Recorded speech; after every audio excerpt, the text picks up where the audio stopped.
उम्मीद से पहले साइक्लोनिक स्टॉर्म ताउते डेवलप हो चुका है। 14 मई की रात में ही साइक्लोनिक स्टॉर्म बन चुका है और ये लगातार उत्तरी और उत्तर पश्चिमी दिशा में आगे बढ़ रहा है। अगर इस समय की हम करंट पोजीशन इसकी देखें लैटिट्यूड और लॉन्गिट्यूड के आधार पर, तो इस समय ये लगभग 13 डिग्री उत्तरी अक्षांश और 73 डिग्री पूर्वी देशांतर के करीब है। लगभग यहाँ पर इसकी स्थिति है और गोवा से ये पश्चिम तथा दक्षिण पश्चिम में लगभग 300 किलोमीटर दूर रह गया है, जबकि गुजरात के वेरावल से इसकी दूरी लगभग 1000 किलोमीटर इस समय दक्षिण में है। और इसकी जो ट्रैक की स्थिति है वर्तमान समय में, ये पश्चिमी उत्तरी और उत्तर पश्चिमी दिशा में लगातार आगे बढ़ रहा है। और क्योंकि इसको बहुत ज़्यादा मॉइस्चर फीड पूर्वी दिशा से नहीं मिल रहा है, लेकिन पश्चिम दिशा से समुद्र की स्थितियां जो हैं वो लगातार इसको सपोर्ट कर रही हैं। और इसी वजह से जो संभावना है, ये उम्मीद ये है कि अगले कुछ ही घंटों में ये सीवियर साइक्लोनिक स्टॉर्म बन जाएगा। और आज इसकी इंटेंसिटी सीवियर साइक्लोनिक स्टॉर्म की रहेगी,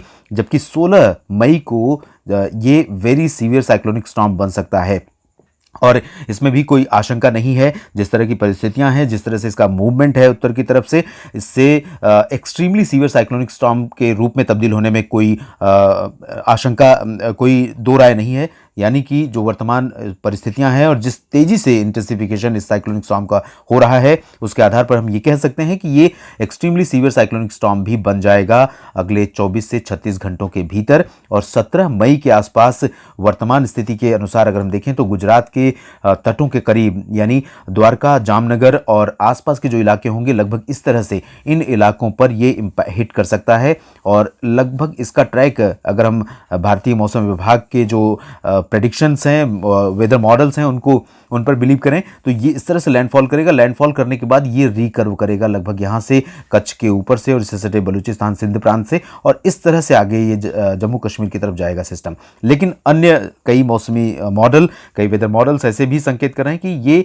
गुजरात के लगभग बीचों बीच दादरा नगर हवेली और दमन दीव तथा जो सूरत, वलसाड़, नवसारी का जो रीजन है, यहाँ पर लैंडफॉल कर सकता है। और इसका मूवमेंट इस तरह से रहेगा और जैसे ही लैंडफॉल करेगा तो यहाँ पर आकर कमज़ोर हो जाएगा। लैंडफॉल करने के बाद ही ये अगर वेरी सीवियर साइक्लोनिक स्टॉर्म की कैटेगरी में हिट करता है, उसके बाद साइक्लोनिक स्टॉर्म बन जाएगा और कुछ ही समय बाद डिप्रेशन और उसके बाद लो प्रेशर बन के यहाँ पर ये जो रीजन होगा, इन सभी रीजन को इम्पैक्ट करेगा। लेकिन फिलहाल अगर हम जो IMD का, इंडियन मेट्रोलॉजिकल डिपार्टमेंट का जो वेदर मॉडल है, प्रेडिक्शन है, उसके आंकड़े देखें तो ये जो इसका डायरेक्शन रहेगा, जैसे कि मैंने बताया, जम्मू कश्मीर की तरफ जा सकता है लैंडफॉल करने के बाद राजस्थान को पार करते हुए।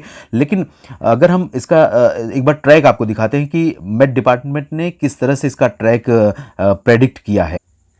आप देख सकते हैं ये ट्रैक है 14 मई की रात में ये साइक्लोनिक स्टॉर्म की इंटेंसिटी में पहुंचा और उसके बाद अब ये आगे बढ़ रहा है और लगातार इंटेंसिफाई हो रहा है। लगभग इस तरह से पैरेलल भारत का जो पश्चिमी तटीय इलाका है, इसके पैरेलल ही यहाँ पर कर्नाटक का तटीय इलाका, ये गोवा और इसके बाद महाराष्ट्र का ये तटीय रीजन है पूरा, और इसके पैरेलल ही आगे बढ़ रहा है। और गुजरात के जो पश्चिमी तटीय इलाके हैं, यहाँ से द्वारका और जामनगर के आसपास से लैंडफॉल करेगा। लैंडफॉल करने के बाद ये रिकर्व होना शुरू हो जाएगा और इस तरह से कच्छ की तरफ, और उसके बाद पाकिस्तान के सिंध और बलूचिस्तान प्रांत पर भी इफेक्ट डालेगा। और इसके बाद ये उत्तरी और पश्चिमी राजस्थान की तरफ से होते हुए पंजाब और उत्तर में जम्मू कश्मीर के करीब पहुंचेगा। और इस आधार पर बारिश की जो संभावना है वर्तमान स्थितियों के आधार पर, किन इलाकों में इसका प्रभाव आने वाले समय में रहने वाला है और इस समय किन इलाकों में इस सिस्टम के प्रभाव से बारिश हो रही है, आइए इसकी बात करते हैं।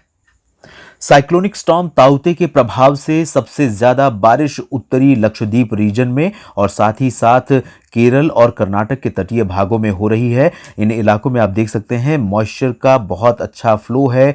हवाएं किस तरह लगातार बहुत इंटेंस हवाएं चल रही हैं। समूचा केरल अफेक्टेड है, कई इलाकों में बाढ़ जैसे हालात पैदा हो गए हैं। इसमें त्रिवेंद्रम से लेकर कोच्चि और उत्तरी जो शहर हैं केरल के, इन इलाकों पर भी प्रभाव पड़ा है। और मैंगलुरु समेत दक्षिणी कन्नड़ा समेत कर्नाटक के तटीय इलाकों पर मूसलाधार वर्षा की गतिविधियां शुरू हो चुकी हैं।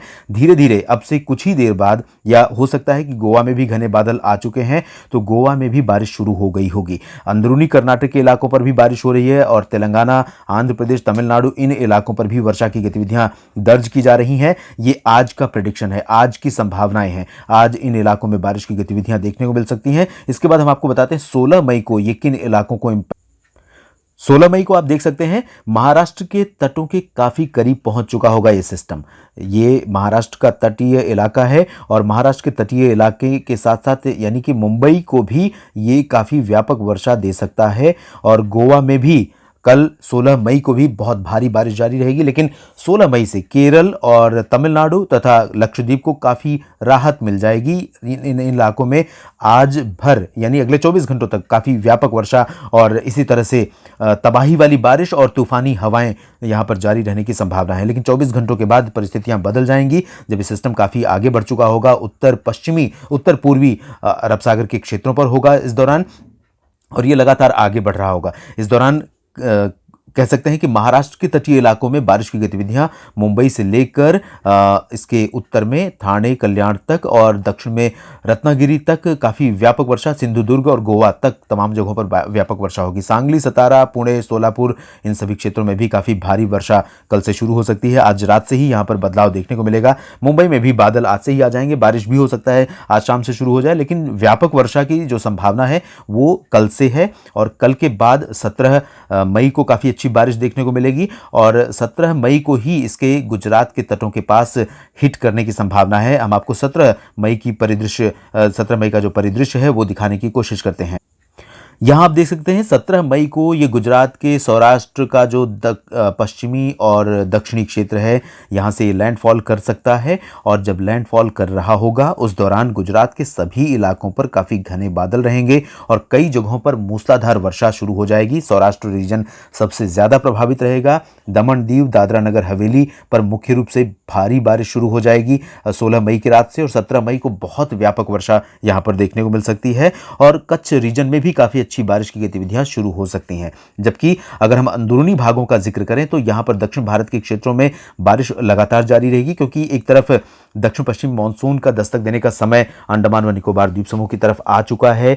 दक्षिण पश्चिमी मानसून आप देख सकते हैं लगातार पश्चिमी हवाएं इस तरह से चलनी शुरू हो गई हैं और यही हवाएं इन्हीं हवाओं के आधार पर ये अनाउंस किया जाएगा और बारिश की गतिविधियों के आधार पर कि अंडमान व निकोबार द्वीप समूह पर मानसून का आगमन हो चुका है। और इसके बाद अगर 20 मई के आसपास होता है तो लगभग 10 दिन 11 दिन का समय लगेगा इसको केरल पहुंचने में। और केरल में पहुंचता है जब मानसून तब आमतौर पर उसकी जो घोषणा होती है उसके लिए कुछ निश्चित मापदंड है। जैसा कि मैंने बताया लगभग प्री डिफाइंड 14 स्टेशन हैं केरल के जहां पर लगातार 2 दिन बारिश का मौसम बना रहे और इन 14 स्टेशन पर 24 घंटों की अवधि में प्रत्येक 24 घंटे की एक दिन की अवधि और 24 घंटे की एक दिन की अवधि में लगभग 2.5 मिलीमीटर वर्षा दोनों दिन होनी चाहिए। और इसके अलावा हवाओं की direction, outgoing long wave radiation यानी कि बादलों का जो कवर है क्लाउड कवर होने की वजह से आउटगोइंग लॉन्ग वेव रेडिएशन में फ़र्क पड़ता है क्योंकि जो टेम्परेचर हीट मिलती है सरफेस को, लैंड को, वो हीट वापस लौट नहीं पाती है। तो घने बादल जब हो जाते हैं तो हीट लौटने की जो प्रोसेस है वो स्लो हो जाती है, धीमी हो जाती है। ये भी एक संकेतक है कि मानसून यहाँ पर आ चुका है। तो ये इन आधार पर डिसाइड होगा और फिलहाल कल ही भारतीय मौसम विभाग ने अनाउंस कर दिया है कि 31 मई को यानी सामान्य समय से एक दिन पहले दक्षिण केरल में मानसून दस्तक दे सकता है इस बार का, जो कि जो सामान्य आगमन की तिथि है 1 जून उससे एक दिन पहले का बताया गया है। इसमें 4 दिन का एरर मार्जिन भी मौसम विभाग ने बताया है। ये स्थितियां यहाँ पर रहेंगी और ये देख सकते हैं आप 17 मई को ही मध्य प्रदेश के कई इलाकों में काफ़ी वर्षा हो सकती है। 16 मई से ही मध्य प्रदेश के कई जगहों पर बारिश शुरू हो जाएगी और दक्षिण पूर्वी राजस्थान का समूचा क्षेत्र प्रभावित होगा। जब ये सिस्टम यहाँ लैंडफॉल करेगा और यहाँ से अपना ट्रैक चेंज करेगा उस दौरान समूचा दक्षिण उत्तर पश्चिम भारत का क्षेत्र जिसमें राजस्थान, दिल्ली, हरियाणा, पंजाब और उत्तर प्रदेश शामिल हैं, इन भागों में काफ़ी बारिश होगी। और जैसे जैसे ये सिस्टम आगे बढ़ता हुआ चला जाएगा ये बारिश की गतिविधियां पर्वतीय इलाकों पर भी बढ़ जाएंगी और काफ़ी व्यापक वर्षा यहाँ पर भी देखने को मिलेगी। साइक्लोन ताउते से जुड़े ताज़ा अपडेट के इस बुलेटिन में भी इतना ही। आप बने रहिएगा इस चैनल के साथ, मैं आपको लगातार अपडेट करता रहूँगा साइक्लोन के बारे में और आगामी मानसून के बारे में, मानसून को लेकर अब तक क्या प्रगति हुई है, साथ ही साथ देश के अलग अलग भागों में पूर्वोत्तर, पूर्वी, मध्य, उत्तर, दक्षिण सभी जगहों पर क्या मौसम आने वाले दिनों में रहेगा इसके बारे में भी नेशनल बुलेटिन में बात करेंगे। इस बुलेटिन में भी इतना ही। धन्यवाद।